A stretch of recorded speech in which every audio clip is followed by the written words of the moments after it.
is on poster design, not necessarily like event poster design, but actual research poster design. So say you completed an extensive project over the course of the semester, and you'd like to submit to a poster expo or a poster session. So there's some principles behind, or some fundamentals and some design concepts behind, doing that. Yeah, very flashy intro screen here. So yeah, we'll just dive right in. So let's start off with just what is a poster? Poster, in the terms that we're talking about tonight, is a formal presentation of your research results. It's generally a single board, and your medium is text and graphics. A poster session or exhibition, which you'll commonly see at conferences or around campus, or there was one last week with the MCPs, is just kind of an open session where the author will stand with the poster that displays their work. Conference attendees will walk by and carry out informal conversations with the author.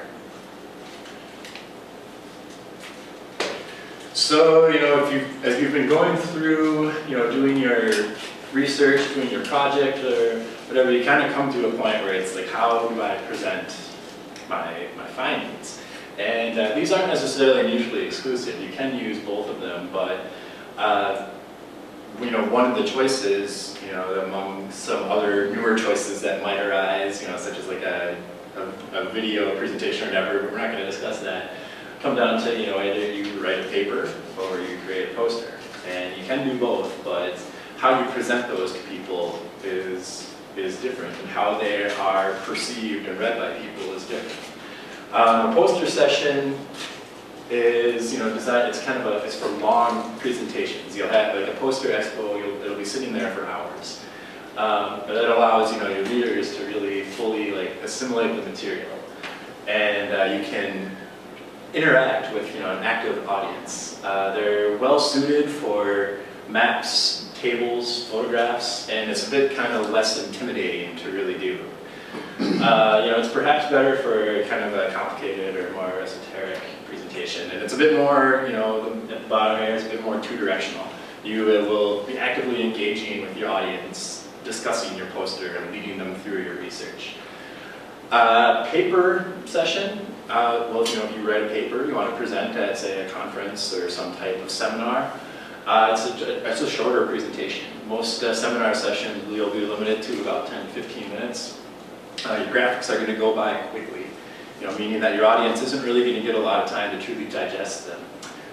You'll get fewer questions, your comments will be more formal. It can be more intimidating, but with that, it can also be more prestigious. You could get published or whatever, but it's different, and it's a bit more one directional. A paper presentation, you are more standing in front of a room talking to your audience. Whereas, the poster session is a bit more one-on-one engaging. So, kind of, as we're going to be focusing on posters tonight, the AAG is the American Association of Geographers. They have a huge conference every year. And one of their, they have an entire giant conference room devoted to a poster session. And this is kind of like a short, description of what they really, they describe on their website when you go look. Like if you want to submit a poster to this session, they describe it, as a, how your poster should, will be exhibited for informal browsing, and you'll have opportunities for informal discussion, like where you're talking. There will probably be a whole bunch of posters in there, 15 to 30, maybe more, and your AV is only your poster board. You don't get a microphone, you don't get it, you don't get any of that. And their description, use the poster format for your presentation when your material lends itself to visual rather than verbal communication. Each presentation should make a unified, coherent statement. Materials, both textual and visual, should be of professional quality and clearly legible from a distance of 4 feet. Graphics materials will be on display on a 4x8 poster board supplied by the AAG. Textual material should be confined to brief statements. Presentations consisting mostly of text are more appropriate as opposed to presentations. So you'll see this commonly for, say, a large national or international conference. If you want to, they'll have their little description on, what meets their criteria for a poster session. And there's a lot that you can really take out of this. We're going to go into it a little bit farther. So, as was mentioned, we'll have a little bit of discussion on kind of the etiquette of a poster session.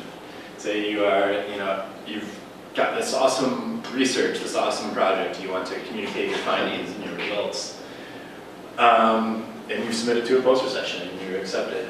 Some keys are, arrive early. Often particular sites are not assigned, and your poster is going to get a lot more attention if you're in the front or the center of the room rather than tucked away in the back corner.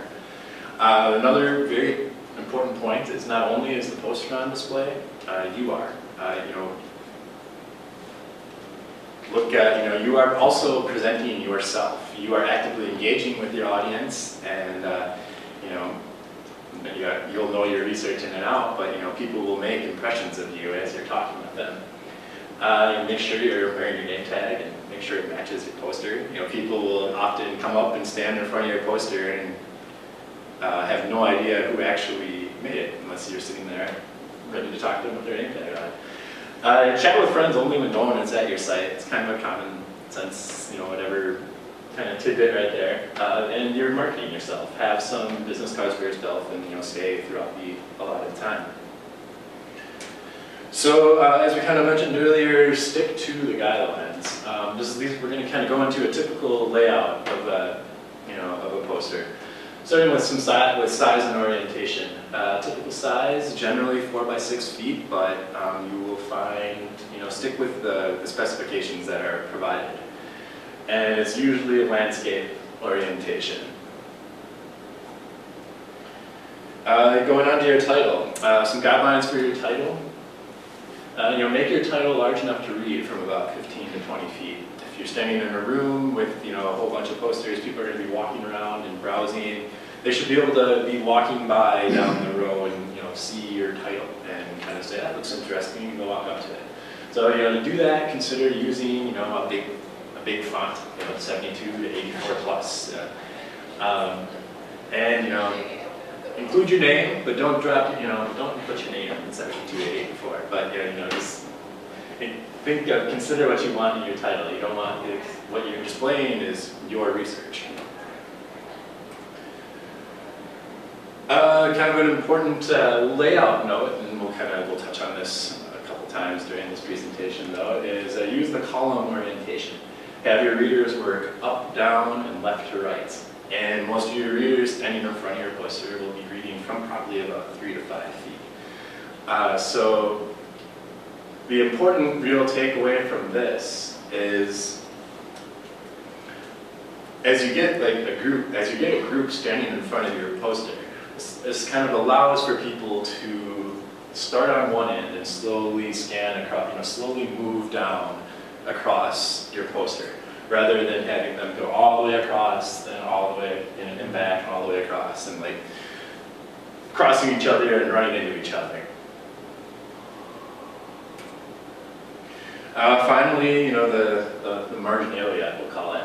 To be your sources, your credits, any other addition, any other smaller logos, other information of your collaborators, whatever.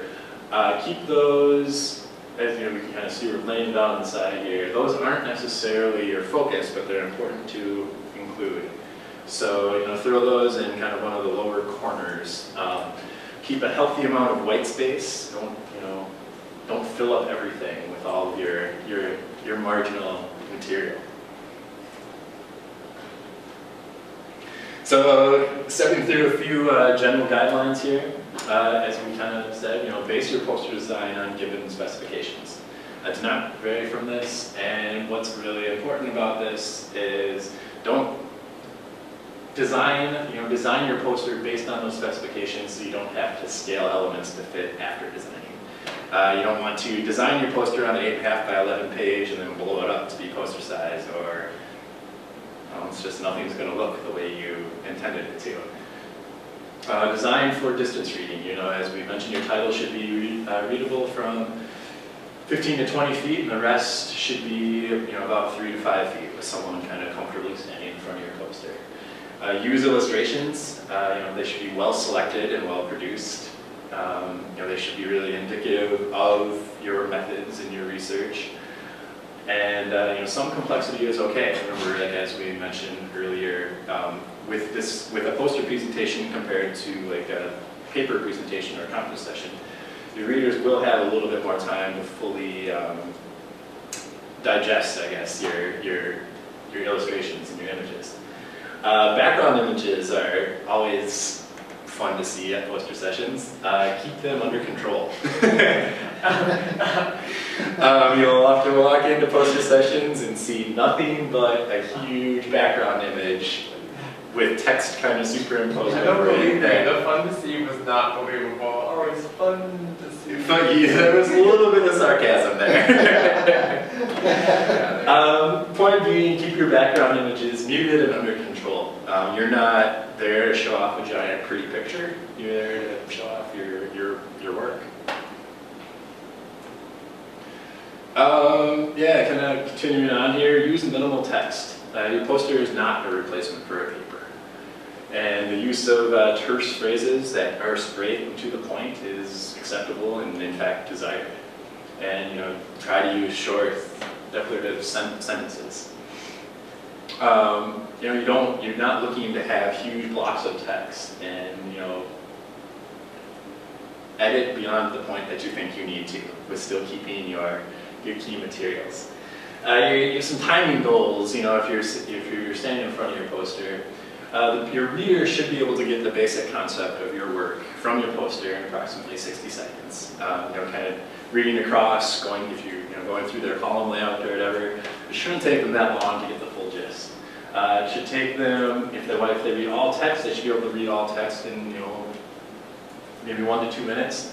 And then all illustrations, 3+ minutes. More time can be spent on those. Kind of one of the points of a poster is that you can really savor your illustrations rather than the text. You really want to illustratively lead them through what you have done. Coming back to our layout a little bit here, you want to take your readers through your poster. Generally, as on a page, you want to go from left to right. And kind of a big takeaway is readers should have no chance of getting lost. Readers should come up to your poster and either with your guidance or not, it should be intuitive to where they go as they read your poster. You should have a clear introduction, clear methods, and clear conclusion. You don't necessarily have to call those things introduction, methods, conclusion, or summary or whatever, but it should be clear what you're really communicating. And for me as a cartographer, you should design your poster like you would a map. Establish a distinct visual hierarchy. Giving emphasis to the points and things that are more important. You should use fonts and type sizes carefully, and those are part of your visual hierarchy. And think of alignment and balance. This kind of goes along with everything is related to a degree here, but align elements to communicate a clean, clear message. You don't want text blocks and pictures just scattered all over the place. It should look very clean and professional. Again, use type wisely. Use 2 to 3 typefaces at most. Consider using sans serif for the headers and the title.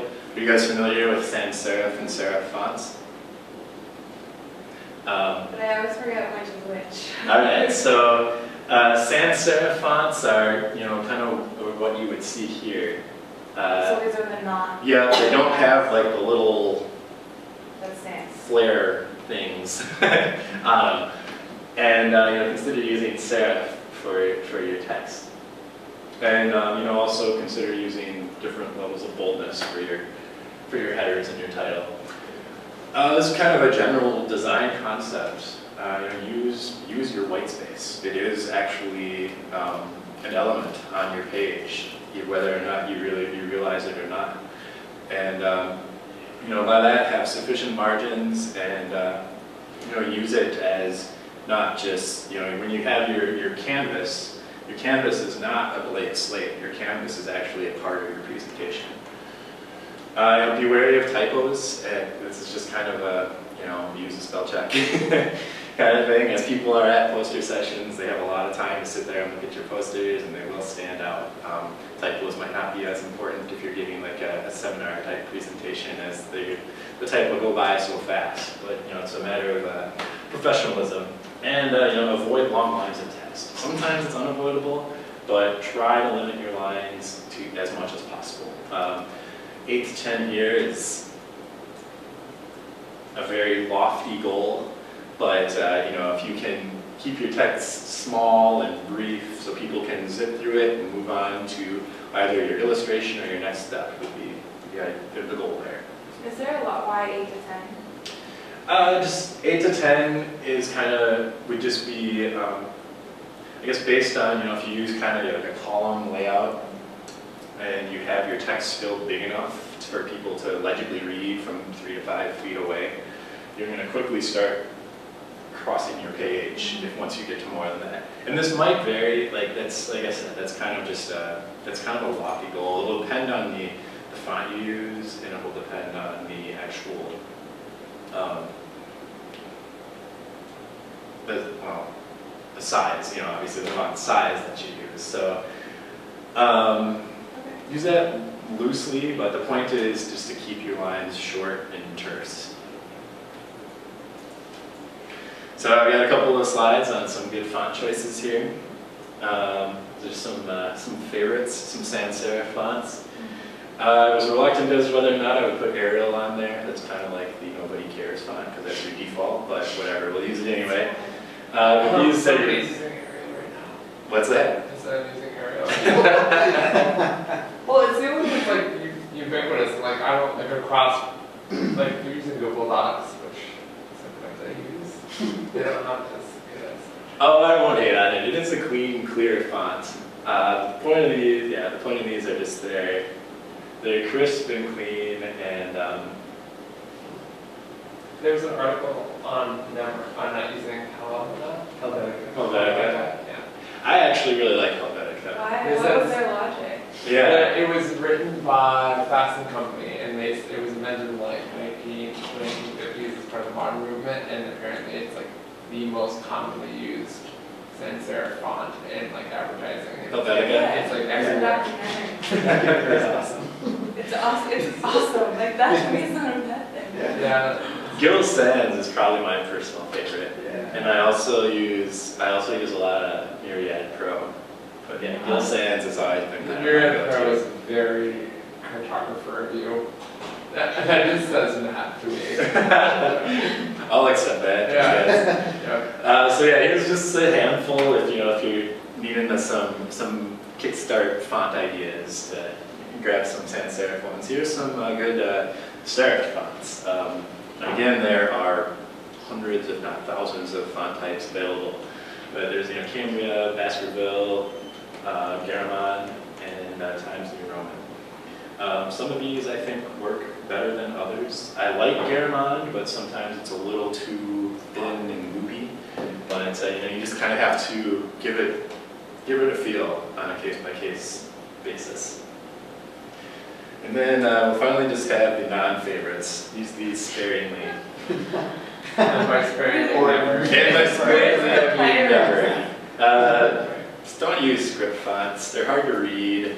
They're really inconsistent, and they're not worth your time. And of course, everyone's most hated Comic Sans. There's an article on Comic Sans making you seem stupid. Because are you guys? Oh, sorry, just making a. Oh, okay. I was intrigued by the Comic Sans.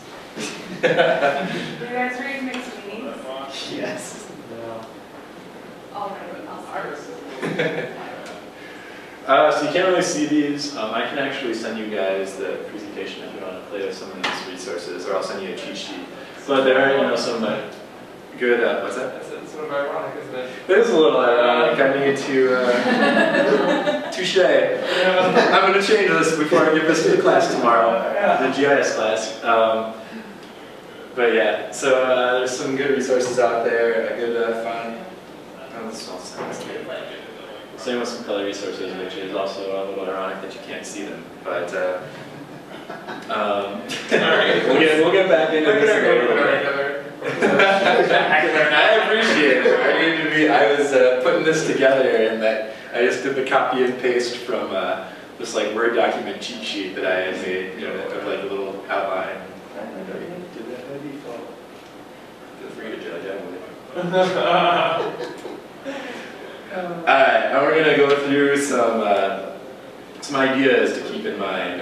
These are based on some work a few years ago by Tosney, who is a professor at the University of Miami. And she actually does like biology or something, but she's done a lot of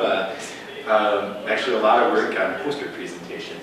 And you know, some of her takeaways are how to emphasize your message and how to obscure your message. We're going to focus on 11 ideas to keep in mind that will help you emphasize your message. So when you're designing your poster, you're really designing for 3 audiences. You're designing for workers in your general area, your general field of expertise. These are going to be your main audience. You're designing for workers outside your area. These would be people who really know nothing about what you do or your field, but they kind of happen upon it. And you're designing for your rabid competitors, if you will, at like a poster session. Your competitors are, they're not your audience. They will attend and they will read your poster no matter what.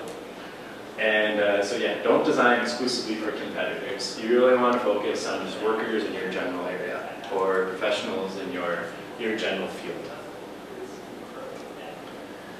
It's coming back to what we touched on earlier. Lay out your column format from left to right.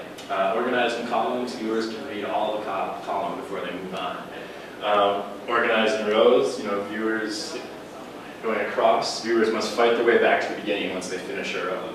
This kind of allows for your kind of logical progression, as you got a group of people. If you have a handful of people sitting in front of your poster reading it. 3, indicate the sequence. Remember we touched on already, and we'll touch on again. Don't let your readers get lost. Use a logical sequence, obviously going from left to right, and supplement that with numbers, letters, and even arrows. It's okay, I should say tastefully, okay, to use arrows to actually point your reader where to go.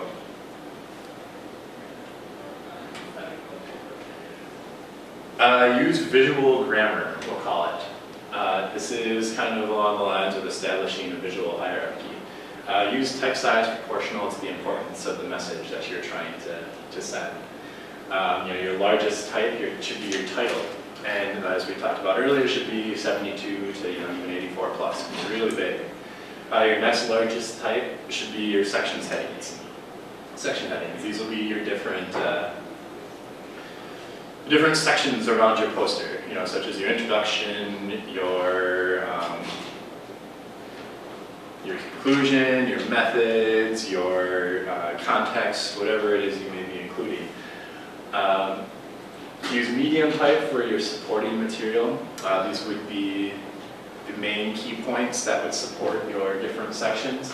And finally, for all the intricate details, although you shouldn't share many of them, the ones that you do, you can use your smallest type. For this, use no smaller than 14 to 18 points. So readers are going to be standing, at least an arm's length from your poster. They're not going to be able to read smaller than that. And show, don't tell. Graphics should dominate the poster visually. You don't want to look at your poster and see a giant wall of text. You should have nice clean graphics that use the hierarchy that you have established. Emphasize essential information. This will be explicit. Headings should emphasize the experimental logic. This is kind of Coming back to, what you would maybe name your headings. Results, I mean, I say no here, but it's not, if you can actually like have your headings like be a part of your presentation. And, there's nothing necessarily wrong with just saying conclusion. But if you could kind of tease your conclusion in, it will engage the readers a little bit more. So, the point here is, emphasize the message, not the categories. Go beyond merely identifying the meaningless categories to, kind of bring a complete picture or a complete message to your poster. Emphasize visually. Do this by thinking graphically. Use graphics, cartoons, and figures instead of text. And this is, the old cliche phrase, picture is worth 1,000 words. Make your graphics visually accessible. Use graphs and table formats that portray the data without reference to extensive keys. You don't want your, this goes along with keeping your illustrations and images and that you choose clean and easy to read. You don't want to have a map or whatever it may be sitting there on your poster and then next to it have a legend with 50 different things on it. It will obscure your message and take away. So you want to emphasize the important information in your illustration with minimal reference to legends and keys. Avoid visual distractions, or number 7 here. Group associated elements visually. Make each panel similar in shape and size. This is kind of some graphic design concepts. And choose your emphasis. Use color conservatively and use it to show what you're emphasizing. Also use color consistently. Color code an item and use the same color for it throughout. If you have a certain key word or a certain key phrase that is important and travels throughout your poster, you might want to color that the same or give that the same encoding throughout your poster.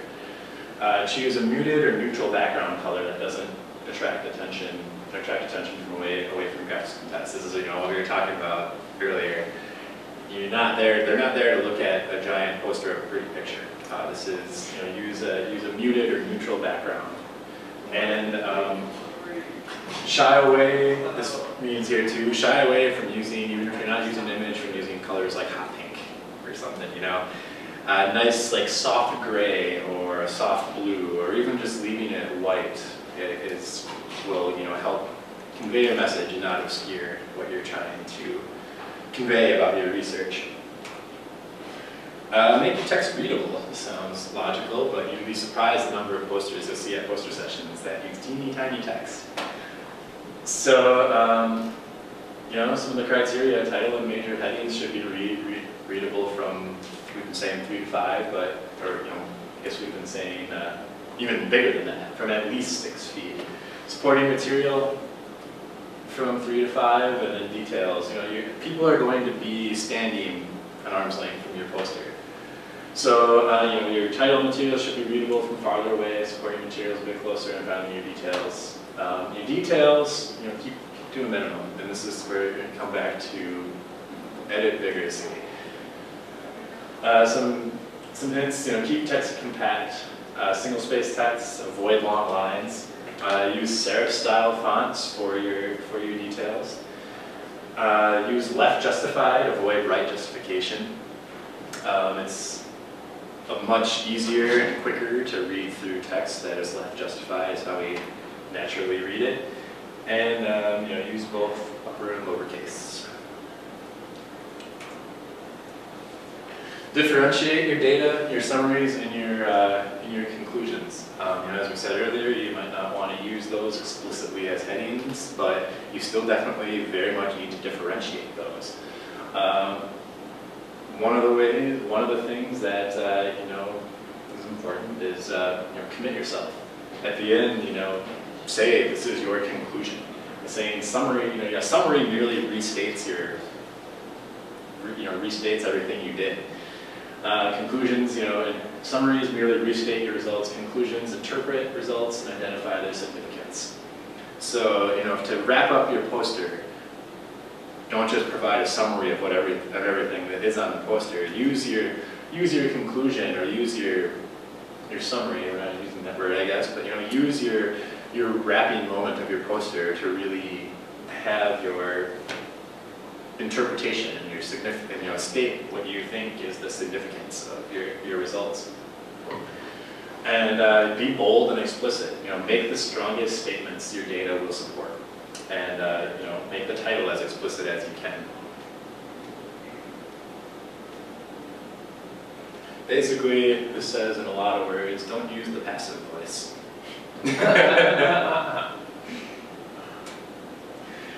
10, keep your poster simple. Kind of hammering down on this, but edit ruthlessly. You are not writing a paper, you're making a poster. Simple messages are the most memorable.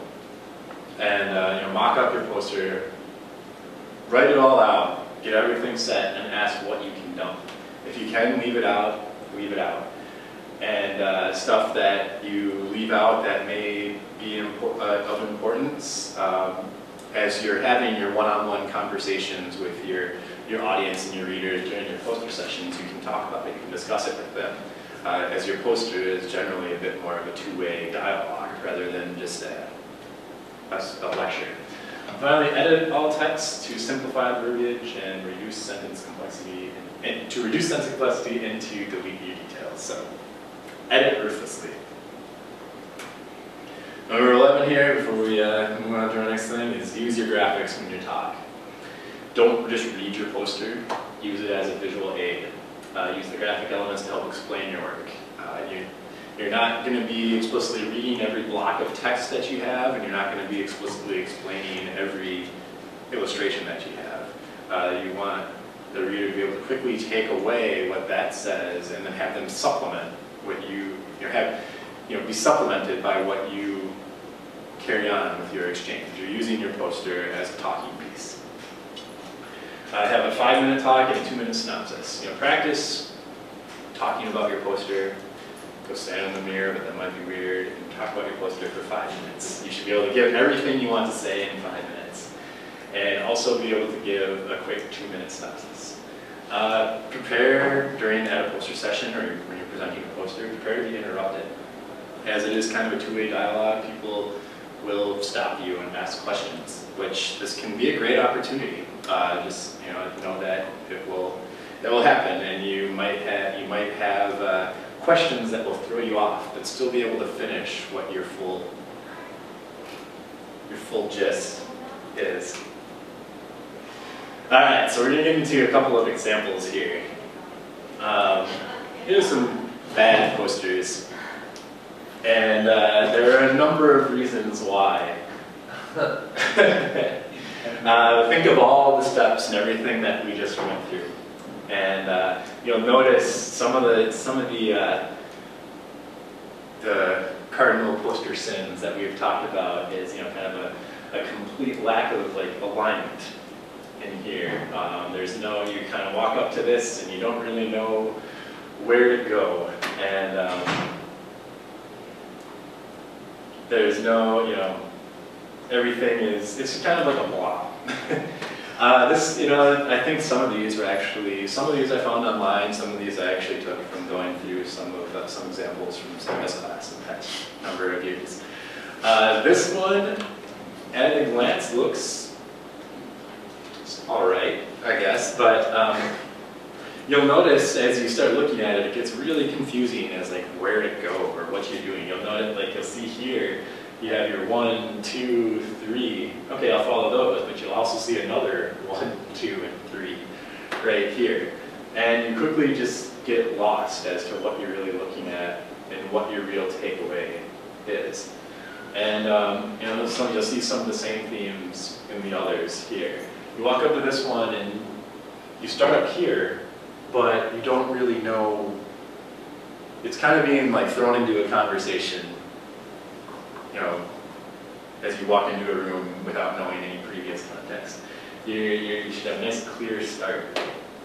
So you'll see kind of a common theme in all this. This is not what you want your poster to look like. Right. You know, it gives kind of the reader a really unclear path to follow. You know, numbers or your ordering might be repeated, and you know, you might look at this and say, oh, of course, well, this is, you know, where this is my start, this is my methods, this is my conclusion. It's not logical to someone who just would walk up and take a look. So these are somewhere in the middle. These aren't necessarily bad posters. They have some of the characteristics that we've talked about, but they stray from them at many times as well. This, look at this block of text.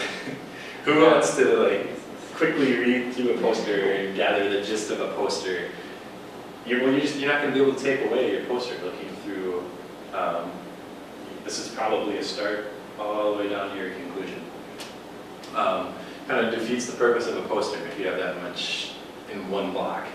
You know, a solution could have been to spread the text around and have the illustrations kind of flow with what he's talking about in his text at that point. Same kind of goes for the second poster here. There's just a lot of large blocks, and like elements aren't necessarily grouped with like elements. So, you know, this is sort of we're kind of going with the in the middle poster. You kind of got some things going for you. You got some like alignment right. You have some logical steps, but the reader doesn't really necessarily know where to go after they kind of get started on your poster. And finally, we'll pull out some what I kind of thought were to be good examples. And you can see with these, they're very crisp and clean. There's a very logical step or order as to how you should really go through the poster. Yeah, some of them use, these are kind of focused on some of the column layouts. You can see how it's very, you can step through the poster.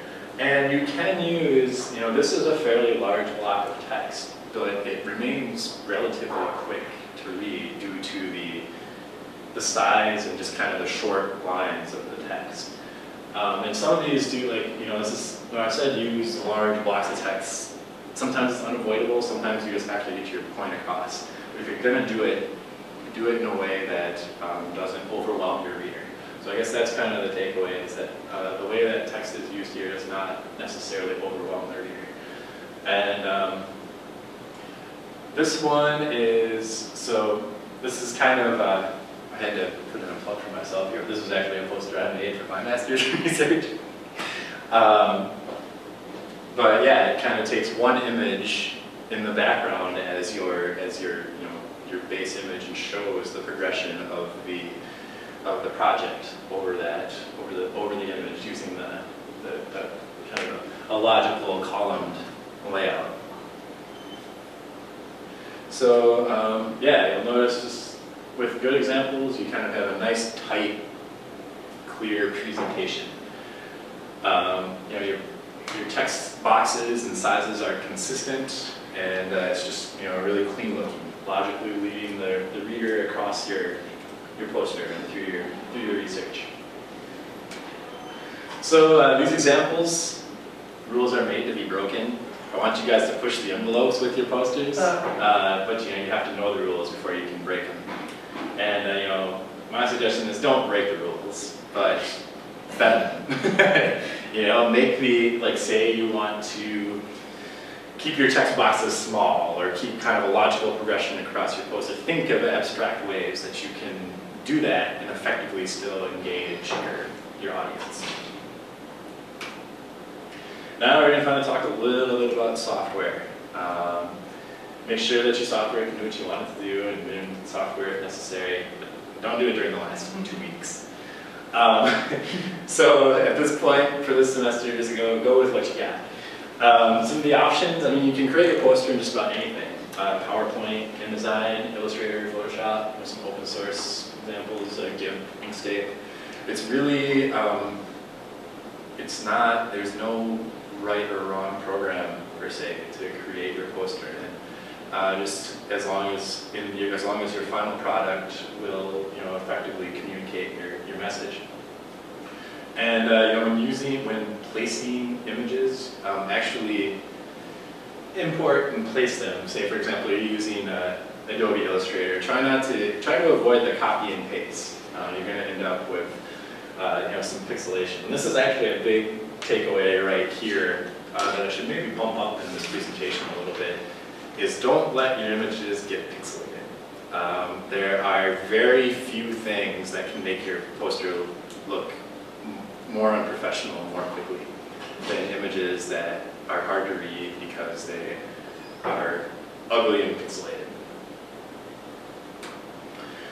We're finally going to, as a lot of you, this will include maps. This is going to be, these next 2 slides are specifically tailored to that. If not, these are just notes. But if you want, one of the common things you'll do to finalize your poster or whatever is to take maps that you've made in ArcGIS to Adobe Illustrator. Some rules, and we can spend more time after the session on this if you guys want to go into this more specifically. There are certain rules to doing this. Layers cannot use transparency. Layers cannot be nested in groups. So there's some ins and outs, and it takes a little while to get it down, but you can create your presentation, make it a lot nicer. These are some steps. This was actually a session from earlier, and if you're interested, I can forward it along. But do most of your heavy-duty data work in ArcGIS, and then do your final cleaning, your presentation work in Adobe Illustrator. So yeah, here's 2 quick slides there. We're going to wrap this up now with quick, clear design starts with clear thinking. And really be thinking about, as you're going through designing your poster, if my viewer carries away only one idea, what do I want it to be? And your answer to that question is the focal point of your poster and what you want to have be your emphasis as you lead people through your poster. Using your colors, using your shapes, using your logical progression should all lead to this, as this says. Your general narrative throughout your poster should help answer this question. So pretty much our poster presentation, and I couldn't resist throwing this in here. If your poster is tiny text and 20 colors, you're gonna have a bad time. So yeah, I guess as far as for tonight's session, we'll have just kind of if you have any questions, comments, thoughts, or anything that I said was unclear, feel free to ask. And if you have, if you're working on a poster right now and you'd like to either get some feedback or present it to me or the group or whatever, we can do that. But thoughts, comments, questions? Could you send the GIS to Illustrator? I can, yes. So this is, I avoided going into details here because this would be a full presentation unto itself, and it has been. But yeah, I can send this out. The real takeaway is that it's quirky, but it's doable and I actually hate making maps in ArcGIS, which I realize sounds really ironic. But I use ArcGIS to, compile data and analyze data. And most of my final presentation work is largely done in graphics software, just because you're given so much more freedom and so much more ability to, so much more power over your final product. So yeah, I can send that along. So I think, did you drop down your email over there? Yeah.